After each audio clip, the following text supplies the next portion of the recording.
La science et nous. Une émission proposée par Sylvie Vauclair.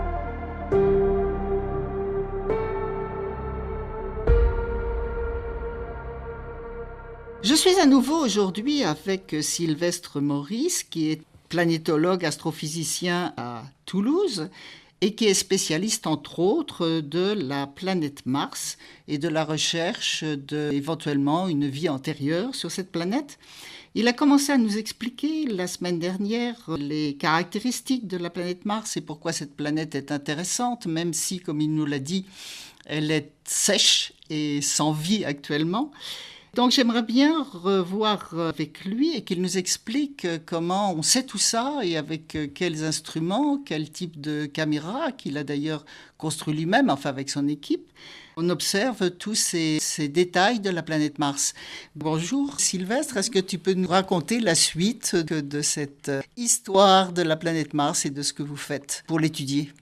Oui, bonjour Sylvie. Alors oui, effectivement, Mars, épisode 2.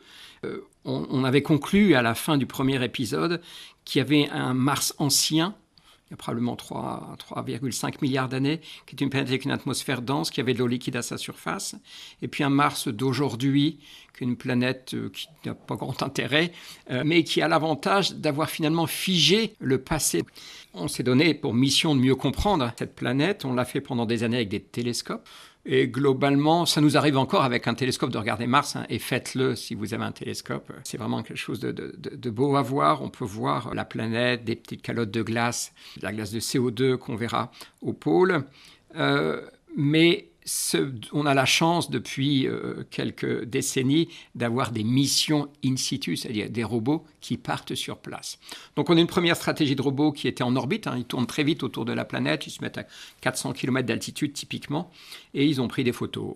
Et des photos, on est dans les années 90, début des années 2000, on prend des photos et les photos elles-mêmes nous renseignent quand même en disant tiens, il y a de l'eau qui a coulé, on a essayé d'estimer combien d'eau avait coulé, toutes ces rivières. Et puis, on avait aussi ce qu'on appelle des spectromètres qui analysent la lumière réfléchie du Soleil dans des gammes un peu plutôt infrarouges. Ils nous disaient « Ah, mais dis donc, ces roches-là, elles ont duré longtemps dans l'eau quand même. On va appeler ça des argiles, des phyllosilicates. Vous pouvez appeler ça de la boue séchée, c'est pas loin d'être ça. Mais ça veut dire que certaines roches qui étaient plutôt volcaniques au début, une planète se construit de volcans en général, eh bien, à séjourner au fond de l'eau, elles se sont transformées. L'eau est partie, mais la nature de la roche, qu'on appelle la minéralogie de la roche, nous dit, tiens, il y avait telle eau dans le passé. Et c'est rouge ? Alors, c'est rouge, oui, effectivement, c'est une planète rouge. Alors, ça a permis de lui donner son nom, puisque Mars est le dieu de la guerre, puisque c'est la planète que vous voyez rouge à l'œil nu. Et je rappelle à tout le monde qu'elle est facile à voir à l'œil nu. Elle est effectivement rouge, plutôt oxyde de fer. C'est la dernière phase de l'évolution de la surface, nous donne des oxydes et donc des oxydes de fer. Donc, on la voit à distance. Au bout d'un moment, on se dit, je dis on, collectivement, toute la communauté qui étudie Mars, donc les Martiens qui habitent sur Terre, c'est nous. Et on décide de se poser, et donc c'est difficile de se poser sur Mars. Comparaison, la Lune est presque plus facile parce que des rétrofusées suffisent. Sur Mars, il faut à la fois des boucliers, parce que comme une rentrée atmosphérique terrestre, il faut aussi des parachutes et aussi des rétrofusées. Donc c'est compliqué. Et peu de nations ont réussi à se poser. Les Russes ont essayé plein de fois, ça n'a jamais vraiment marché. Il y a eu des problèmes, il y en a qui n'ont pas réussi, nous, des accidents, les Européens, des catastrophes. Voilà, les Européens, on n'a pas réussi à se poser toujours, on a essayé 2 fois. Les Américains ont énormément de succès, les Chinois ont eu des succès aussi. Donc c'est difficile. On se pose, vous pouvez vous poser d'abord avec des landers, des véhicules qui sont fixes, un peu pâteaux, qui ne bougent pas. Et les plus célèbres, c'était les Vikings 1 et 2. Et puis ensuite, si vous commencez à prendre un peu de technologie, de savoir-faire, vous pouvez faire des rovers. C'est-à-dire que là, vous avez, en français, on dirait astromobile, c'est la capacité d'un véhicule à bouger. Et donc, on a fait tous ces véhicules et en allant in situ, c'est-à-dire sur place, on a pu regarder les petites échelles.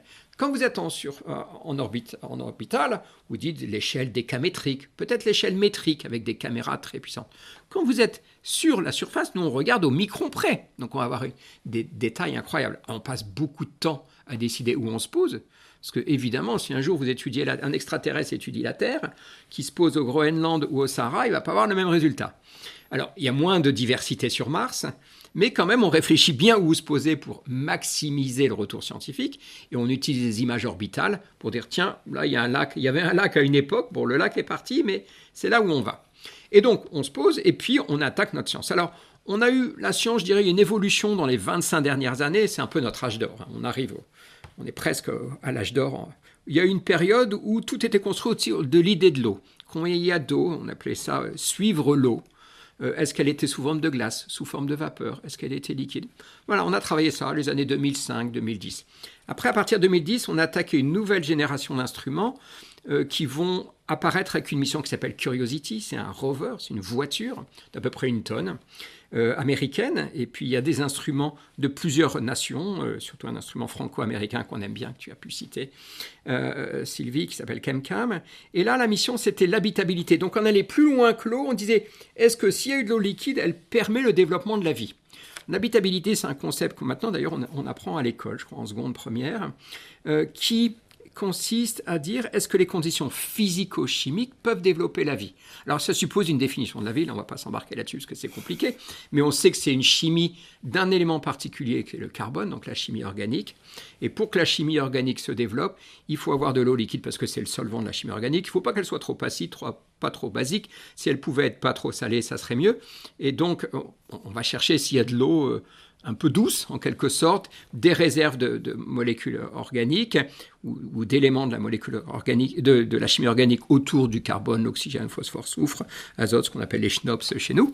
Et puis de l'énergie, vous mettez tout ça ensemble. Les schnops, je peux interrompre un peu, ce sont les éléments les plus abondants dans l'univers dont nous sommes faits. Carbone, hydrogène, azote, oxygène, phosphore, soufre. Voilà, exactement. Donc nos fameux schnops, et il se trouve que ce sont eux qui font la chimie organique, et ceux d'eux, tous les auditeurs sont faits de ces schnops.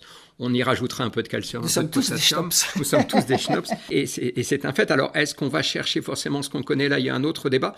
Mais bon, on pense que la vie, c'est un processus très compliqué qui suppose un encodage, beaucoup de choses, probablement autour de la chimie du carbone.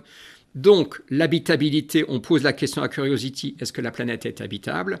Le véhicule fonctionne toujours depuis 13 ans et demi, il va mieux que nous, je pense qu'on a plus vieilli que lui, et notre instrument fonctionne, et d'autres instruments, effectivement, dans des articles, alors vous savez que nous, la science part par des publications dans des revues à comité de lecture, on a nos pairs qui vérifient, et puis on passe notre temps à se dire mais c'est peut-être faux, donc prouvons que c'est vrai, il y a une vraie démarche scientifique, on prouve que Mars a été dans le passé habitable.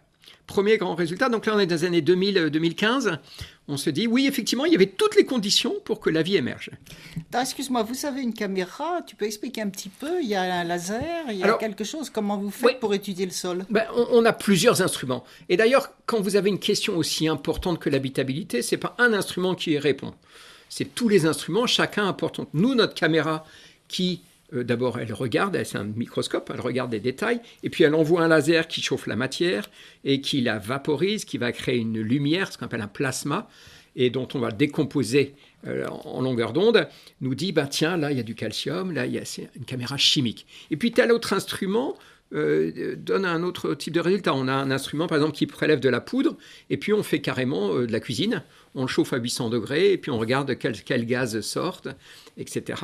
Donc, on a une charge utile assez complexe qui fait peut-être une centaine de kilos sur la tonne que représente le rover. C'est pas énorme, mais le rover, il est là pour les 100 kilos de la science. C'est vraiment une mission extraordinairement scientifique pilotée par la science. Et ensemble, on dit, voilà, tous les résultats, on les a mis ensemble. La planète est habitable. Alors, c'est un résultat important, parce que si on revient à notre vision du système solaire, pour l'instant, aujourd'hui, on a une planète habitable, c'est la Terre. D'accord? Et puis, je regarde le ciel, on dit, disons qu'il y en a quand même beaucoup des étoiles comme notre Soleil. Il y en a peut-être 200 milliards dans la galaxie, et puis il y a des centaines de milliards de galaxies. Il y a beaucoup, mais quand je dis beaucoup, c'est en puissance qui vont très loin, de soleils. Maintenant, on sait qu'elles ont des planètes, ce qu'on appelle les exoplanètes. Combien sont habitables? On ne sait rien. Mais moi, je sais qu'à la même époque, il y en avait 2 dans le système solaire. Donc, j'ai envie de dire qu'il y a beaucoup de planètes habitables dans l'univers. Et en fait, là, c'est presque philosophique, ou une petite croyance qui consiste à dire le 1, on a du mal à l'interpréter. Maintenant qu'on en a 2, je ne vais pas dire que c'est une statistique, mais je regarde l'univers en disant, dis donc, il y en a quand même beaucoup qui doivent être habitables puisque j'en ai eu 2 au même moment.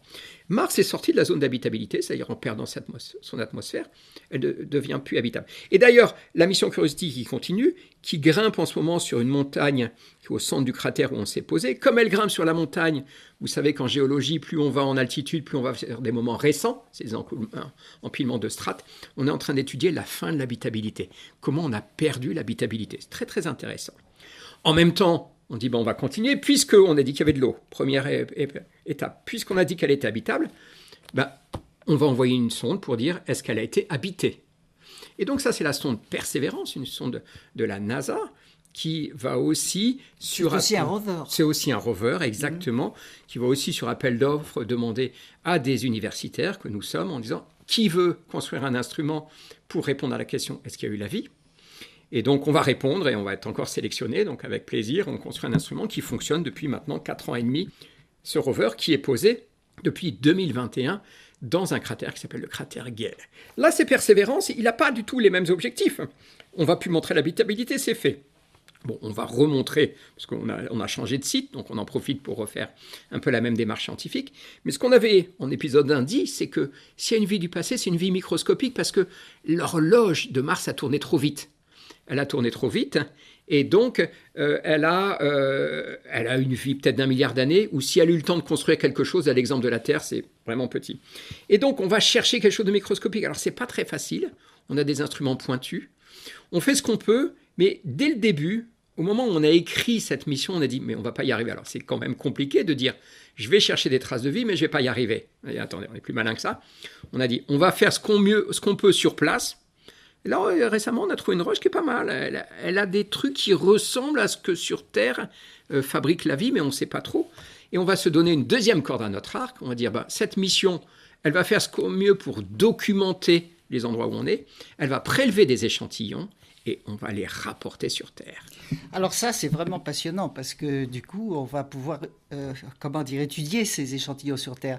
Mais je crois que nous arrivons à la fin de l'émission à nouveau et j'aimerais bien reprendre ça avec toi la semaine prochaine parce que je crois que les auditeurs vont être en haleine. Donc à la semaine prochaine, Sylvestre. À la semaine prochaine.